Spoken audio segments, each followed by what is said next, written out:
Buratório Podcast está mais uma vez aqui para falar com a doutora Jaqueline Rangel, ela que é a promotora criminal e está no caso do Sargento Ralph ou no caso Nayara.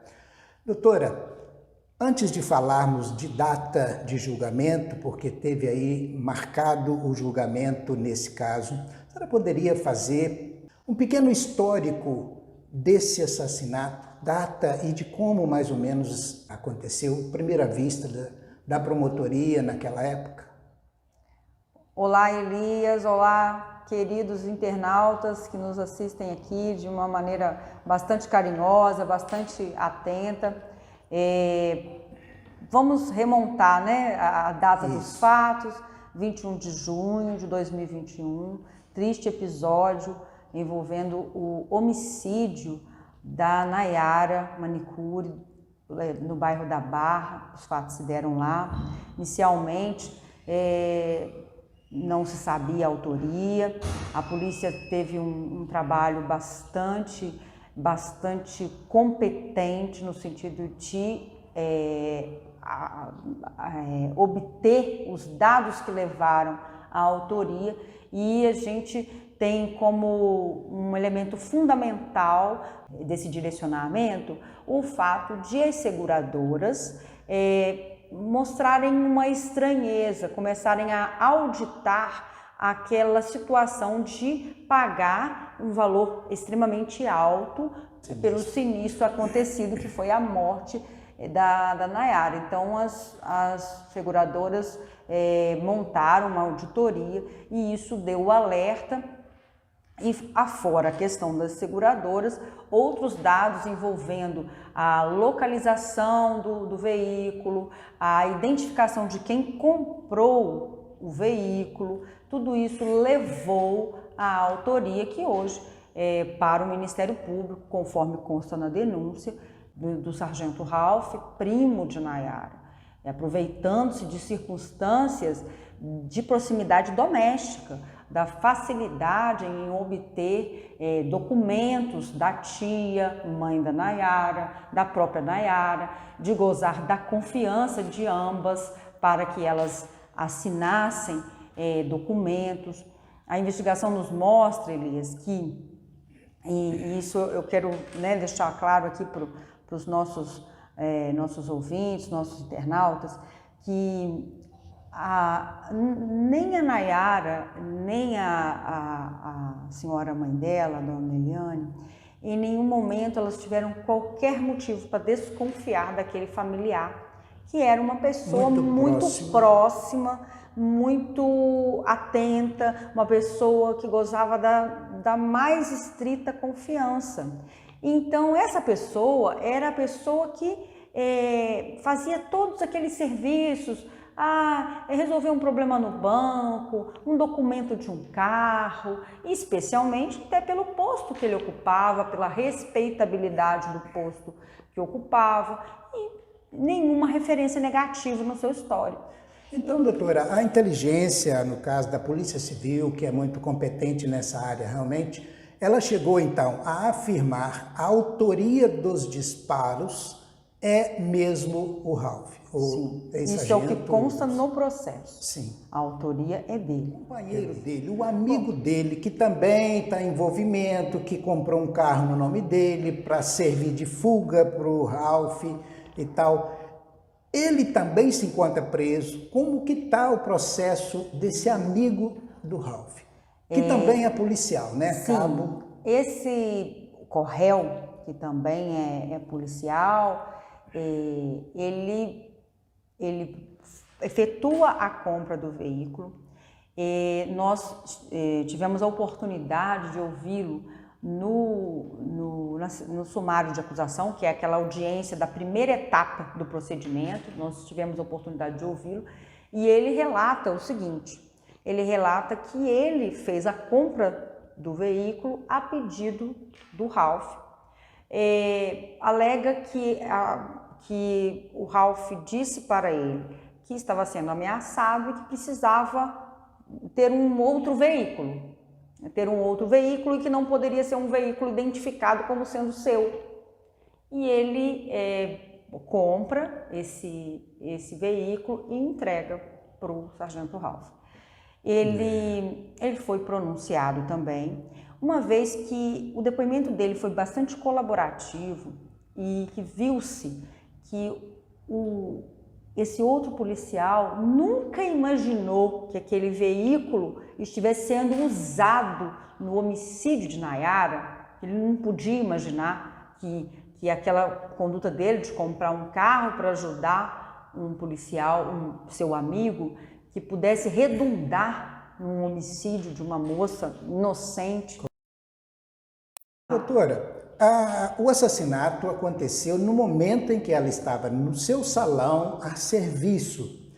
As câmeras mostram, então, somente uma pessoa chegando e efetuando os disparos, somente o Ralph, ou mais alguém aparece nessa câmera? Elias, eu não voltei a estudar o processo agora, né? Eu estudei para fazer essa primeira fase e vou voltar a vê-lo de novo. Não me recordo se existem imagens da rua, sim, especificamente da entrada do agente lá. Eu não me recordo dessas imagens especificamente, porque isso, né, será reavivado agora. Mas fato é que houve um conjunto de imagens que foram verificadas do veículo, fazendo deslocamento, para onde o veículo foi, e isso foi o que orientou os trabalhos da polícia, o trabalho da perícia, a remontagem do lugar dos fatos, da cena do crime, tudo isso foi colocado. Essa questão dessa imagem propriamente, como eu não estou também com o processo nas mãos aqui, eu também não consigo me lembrar. Agora, voltando ao caso do outro policial, ele não será julgado, agora entrando no nosso... Sim. Ele não será julgado agora. Não. Porque ele Mas recorreu... ele se encontra preso também. Não, ele foi por conta da postura dele, colaborativa, entendeu-se que não existiam mais os requisitos e pressupostos condizentes com a custódia cautelar. Então, ele foi solto no dia da audiência, ele foi pronunciado, ou seja, se ele não conseguir reverter essa decisão, ele será também submetido ao julgamento pelo Tribunal do Júri da Comarca. No momento, ele recorreu, ele está recorrendo já perante o STJ, quer dizer, uma instância acima do TJ, só para o nosso ouvinte, internauta entender, né? São várias instâncias de julgamento. A primeira instância está aqui na Vara Criminal Comarca de Muriaé. Então, o recurso que ambos interpuseram foi levado ao Tribunal de Justiça de Minas Gerais, que fica lá em Belo Horizonte. A partir daí, o outro réu, o outro policial, recorreu para a instância superior, que é o STJ, o Superior Tribunal de Justiça. O que se tem no processo hoje é que, para o sargento Ralph, a decisão transitou em julgado no Tribunal de Justiça, ou seja, não foi interposto o recurso para o STJ. Então, para o sargento Ralph, transitou em julgado. O que isso quer dizer? Que a decisão de pronúncia, a decisão que remete o caso para o julgamento perante o Tribunal do Júri da Comarca, ela está definida, ela está definitiva. Sim. Então, agora nós marcaremos, aí surge a oportunidade de marcar o julgamento somente para o Ralph. Em relação ao outro réu, somente depois que transitar em julgado a pronúncia. Ótimo. Então, o Ministério Público tem claro a materialidade, isso inclusive é aceito, entre aspas, aí, pela defesa de Ralph. Autoria é o principal suspeito e a materialidade, então, tá posta. Qual que vai ser a linha do Ministério Público no julgamento propriamente dito? Que está marcado para o dia 30/8. 30 de agosto. Próximo. Qual que será? A linha será pedido de condenação, naturalmente. Sim, o Ministério Público vai sustentar os integrais termos da denúncia, que foi totalmente admitida na pronúncia, que é a decisão da juíza que encaminhou o feito para o julgamento perante o Tribunal do Júri. Sim. Então, o Ministério Público vai sustentar o homicídio, triplamente qualificado. O Ministério Público vai sustentar a fraude processual, que é um outro crime que está sendo imputado, porquanto o acusado envidou várias posturas no sentido de tentar mascarar a prova, iludir a prova, desviar o olhar dos investigadores por conta da proximidade que ele detinha com os policiais civis que estavam responsáveis pela investigação. Ele dava direcionamentos diferentes, e isso se chama fraude processual. Sim. E também pela questão da fraude em relação aos seguros propriamente, estelionato em relação à fraude dos seguros. Então o Ministério Público vai sustentar tudo isso no dia 30 do 8. As empresas de seguros, né, no caso, seguro de vida, que foi feito em nome de Nayara, por ele, e depois assassinada, essas empresas também têm parte... E neste processo, propriamente, elas também são vítimas da questão do estelionato. Correto. Né? Elas foram fraudadas também. Sim. Essa é uma conjuntura do processo do processo criminal, né? Que neste caso, além do homicídio, tem esses outros crimes que são chamados crimes conexos, que vão ser tratados também. Sim. Doutora, esse pode ser um julgamento bastante longo. Qual o tempo aí imaginado que vai durar um julgamento desse? Um dia, 2 dias? Olha, Elias, a gente imagina que um julgamento dessa magnitude, com um interesse muito grande da comunidade, com a necessidade de ouvir várias testemunhas, a gente imagina que a gente deve levar uns 2 dias nesse julgamento. No caso de condenação, quantos anos ele pode pegar de prisão? Elias, fica bem difícil, claro, né? A gente ter uma expectativa. Porque tem os agravantes que vão somando. Porque tem todo... Né? A gente imagina para o homicídio uma média de 18 a 20, tem os outros crimes. Por ser mulher, por ser propriamente indefesa. Por ser a questão de ser da família. Tem uma série de agravantes que serão, né, colocadas para o julgamento e que virarão quesitos para os jurados julgarem. Essas questões de agravantes, as qualificadoras, tudo isso é submetido ao jurado, que admite ou não conforme a prova dos autos. Então o Ministério Público vai sustentar a integralidade e a gente espera, né, que todos sejam admitidos. Uma vez que ele for condenado, o que isso pode representar para a sociedade? Claro, a sociedade, através do Ministério Público, está dando uma resposta.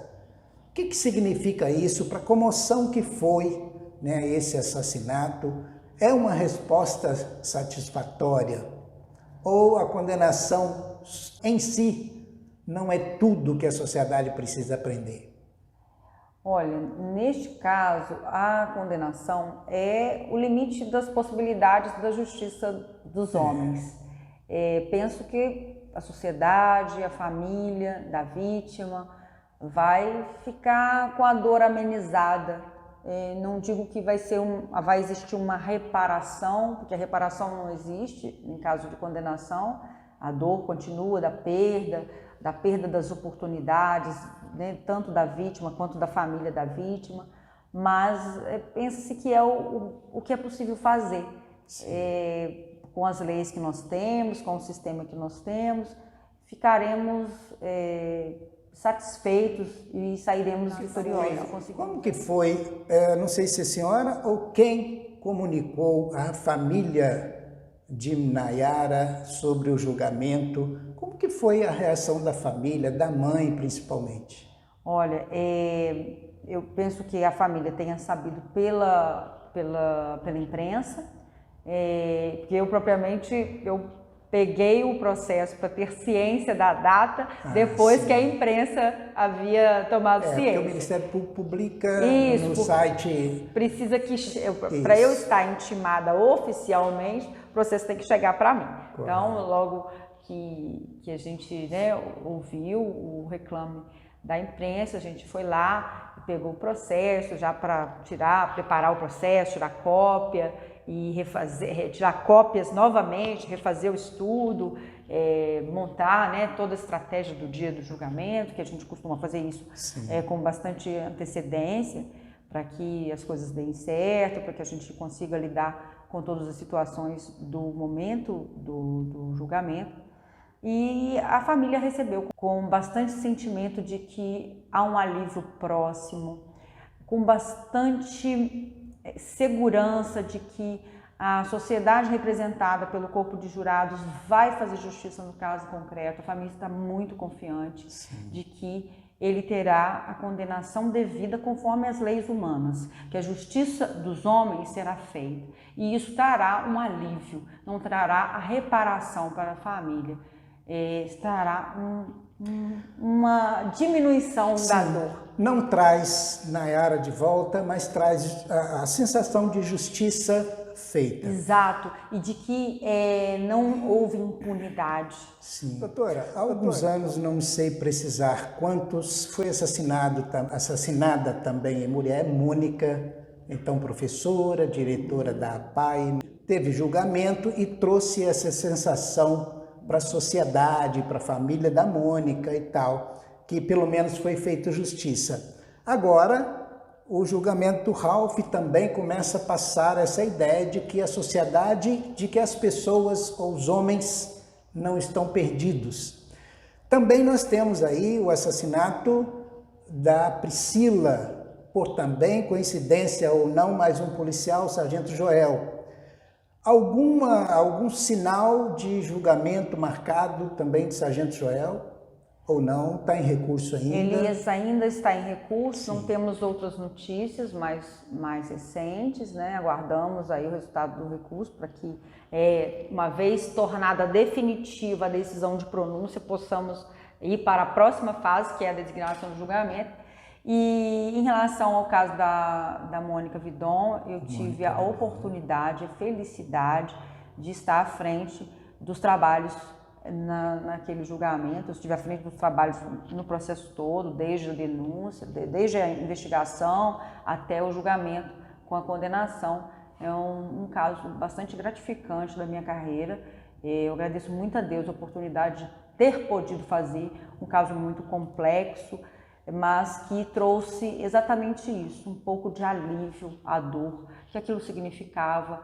E a sociedade até hoje reverbera esse sentimento. E eu, todas as vezes que eu me lembro desse julgamento, eu fico muito emocionado, porque foi muito importante na minha vida, como serão importantes esses próximos julgamentos, o julgamento do caso Nayara e do caso Priscila, que a gente despreze os outros processos de forma alguma, mas a gente tem que dar o valor que cada feito tem. E enquanto a gente estiver aqui lidando com esse sentimento de que é preciso fazer uma reparação comunitária, que é preciso que a sociedade tenha restabelecido esse senso de justiça sendo feita, de que a impunidade não pode vigorar, porque muitas vezes esses casos ganham notoriedade, não é porque as vítimas são melhores que as outras vítimas, é porque as pessoas que praticam esses crimes se acham melhores do que as outras pessoas. Tem um posto diferenciado porque detém uma posição social ou econômica mais relevante e essas pessoas acham que elas vão sair impunes. E a gente trabalhando no Tribunal do Júri contra essa lógica perversa do homicida que tem poder, que tem destaque na sociedade, a gente está ajudando para uma sociedade melhor também. Coincidentemente, 3 mulheres, né? E 3 mulheres porque assim, toda retirada, toda vida ceifada causa indignação a uma sociedade inteira. Mas é claro que o grau de crueldade aplicado, o planejamento, né, a execução, a frieza depois, tentar desviar, né, provas, como a senhora colocou aí, isso vai deixando a sociedade, através da família que comunica com todo mundo, né, e essas respostas são necessárias realmente. São. Eu quero agradecer mais uma vez a gentileza com que recebe aqui o Muratório Podcast. A gente se coloca também à disposição para quaisquer outras informações, porque a população fica ávida para isso. Perguntei de Sargento Joel justamente por isso, porque vão ouvir, ô Elis, mas e o Sargento Joel? Não marcaram nada não? E o julgamento do Sargento Joel? Vai ser quando? Então a gente agradece. Eu que agradeço a oportunidade de estar no seu espaço, dando essas informações que são relevantes, a comunidade quer saber, nós entendemos, e hoje em dia, com o fenômeno das redes sociais, as pessoas querem respostas mais e mais rápidas, elas querem respostas imediatas, que às vezes a gente não tem como prover, porque existem leis, existem procedimentos, mas é sempre bom estar aqui, e eu agradeço a sua atenção. Muito obrigado e até o próximo, ou a próxima matéria nossa.